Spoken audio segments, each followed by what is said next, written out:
Hey, what's up guys? Today I'm going to tell you my experience playing Battlefield 6 Battlefield Labs. Total FPS on Twitter a little while ago lifted the NDA. I can only talk about what I've experienced so far. I can't talk about any new stuff, but as we all know, there was a post saying Battlefield Labs is paused anyway because the open beta is right around the corner. So in today's video, I'm going to give you my detailed thoughts on what I have experienced in Battlefield Labs so far. I have roughly 20 hours on the game. I did miss a few play sessions, but I did play some of the most recent tests, and I have some interesting insights. Before I get into things, just want to thank you guys again for the massive support. If you do enjoy the content, hit that sub button, hit the like button, and for those of you wondering how to get Battlefield 6 beta access, you can get beta access by watching your favorite Twitch streamer for 30 minutes. I will be streaming the game pretty much as soon as it drops at 4 a.m. EST. Yes, I'm destroying my sleep schedule for this game for you guys. So if you do want Battlefield 6 beta access, I will be live first thing in the morning.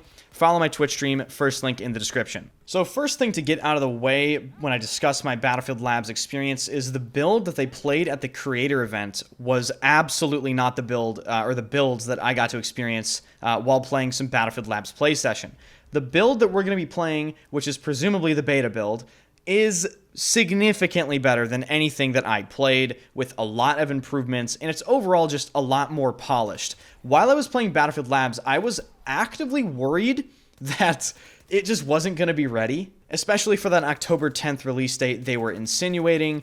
It was rough around the edges, but I thought to myself while I was playing, well, this is certainly a really good base. And I do have to say, I'm so happy to see that they really blew my personal expectations away with just how good that Battlefield beta build looked being played at the creator event in LA. I did not expect them to have that under their sleeve. The first thing I will touch on is my experience with the time to kill in Battlefield Labs. Up close in particular, I'm not talking about mid-range, I'm not talking about long range. Up close, I'd say from 0 to maybe 20 meters, the time to kill, in my opinion, could definitely just be toned down just a notch. I'm talking add 50 milliseconds longer time to kill, maybe 75 milliseconds longer time to kill.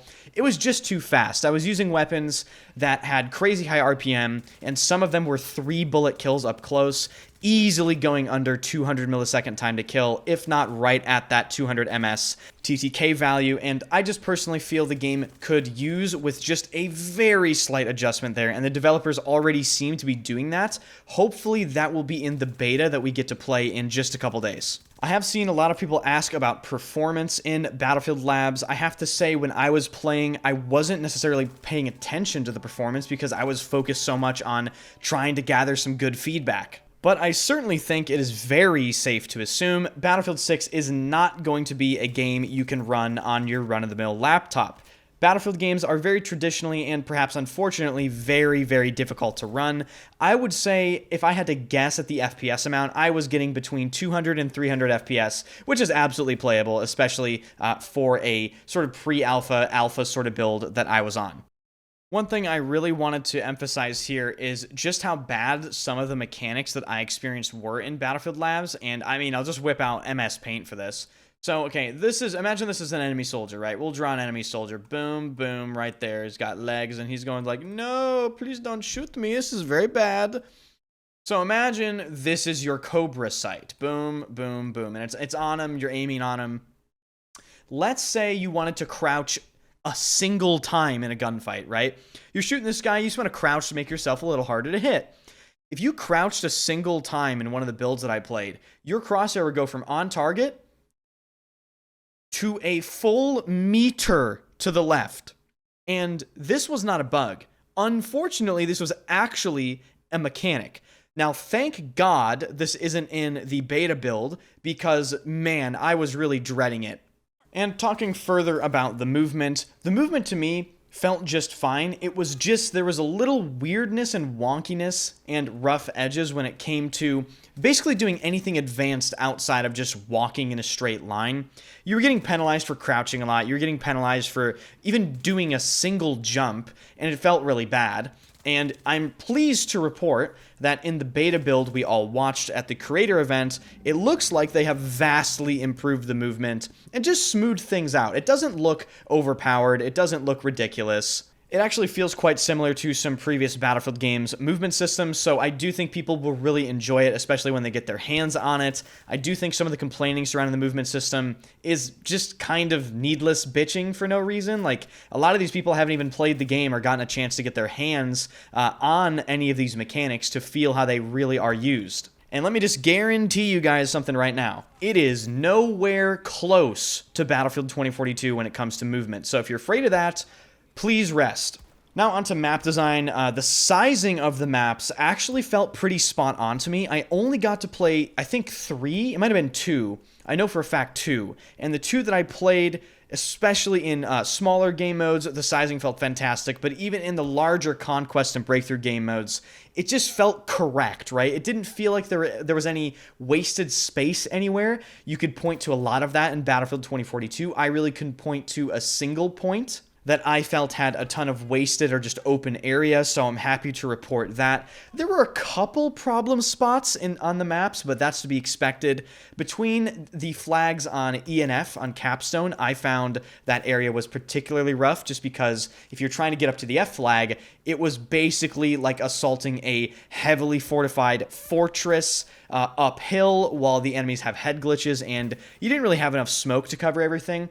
But other than that, I am very, very happy to report the map design in Battlefield 6, at least on the maps that I have played so far, it seems to be multiple levels above Battlefield 2042 map design, and I mean like significantly better. I truly hope the rest of the maps echo this same thing. I would love for a Battlefield game to not just have 3 or 4 good maps, but maybe 6, 7, 8, maybe 15 good maps in the game. You know, that'd be fantastic for vehicle players and infantry players alike. Now, touching on vehicles just a little bit here, I did get to play in the attack helicopters and very briefly in tanks. I think vehicles, unfortunately, in Battlefield 6 are going to be one of the larger problem areas. They just seem a little bit wonky. The balance is completely off, as you probably saw in the creator event. Jets were killing other jets in 4 bullets. Jets were killing helicopters in the same amount of bullets. The attack jet that presumably was supposed to be good against tanks wasn't good at killing tanks. AA guns were too good at killing air,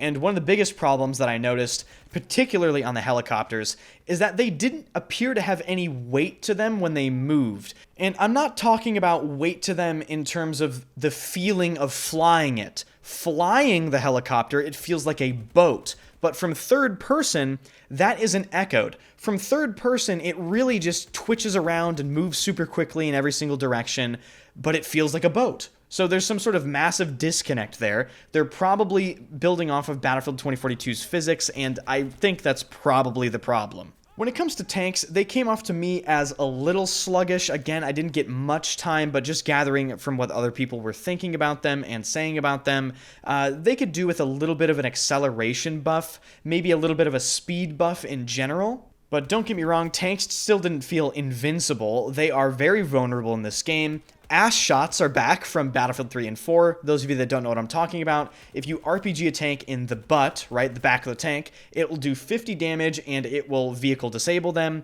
So yes, you can 2-shot tanks from the back again, ladies and gentlemen, which is great news. I actually like that change. But overall, in my opinion, the vehicles in Battlefield 6 are definitely a large problem area. They need a huge balance patch and just general tweaking. Before I get too far in this video, I know this question is going to come up in the comment section if I don't answer it. Yes, the mouse input works. In fact, we're back, ladies and gentlemen. There are no input concerns. I haven't seen or heard a single person bring up any sort of input concerns. The game feels how it should feel when you aim, and I am so happy about that.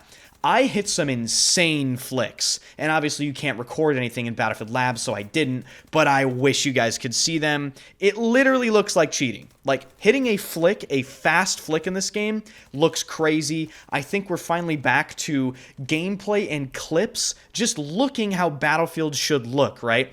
A lot of Battlefield 2042 gameplay, you know, you're watching it right now in the background, just kind of looks the same. It's boring, it's bland. Nobody cares if I kill 1 person or 25 in a single clip. There's no excitement. I think Battlefield 6 has exciting gameplay, and it's going to be fun to watch and to play.